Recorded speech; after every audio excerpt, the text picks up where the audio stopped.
如果你仲未買佳景康城嘅話呢，咁呢就要恭喜你啦！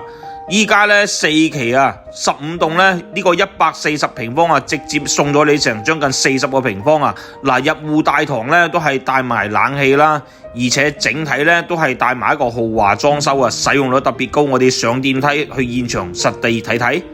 嗱，咁啊上到嚟呢個單位啦，你以為呢度係入戶門，其實唔係啊！呢個位置呢先係入戶門，而且門口位呢都係一個入戶花園，全部贈送俾你嘅。佳景康城4期啦，15棟啊，呢套產權面積呢係140個平方啊，全屋呢都係帶埋豪華裝修嘅，而且用嘅呢都係大金嘅中央冷氣啊，東南嘅朝向位啦，而且係一個橫廳嘅設計啊。依家呢一共係做咗4房2廳3個洗手間嘅，而且呢佢係有2個套間俾到你去使用嘅。嗱，全程嘅話呢基本上係唔需要開燈嘅，陽光呢都係曬到入嚟噶啦。呢個樓下嘅主人房呢仲打一個獨立嘅套廁啦，杜拉維特嘅衛浴呢亦都係個交流標準，而且用嘅呢係華為嘅歸家系統嘅。嗱，到底依家呢個戶型新出有咩特點呢？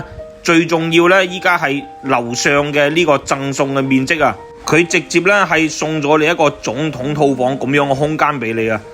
嗱，咁上到嚟呢個單位呢，可以睇到啊，雙面嘅採光啦，呢度可以做2間房嘅。咁如果話你係一個享受型嘅話呢，其實按照呢個格局去做都 OK 嘅。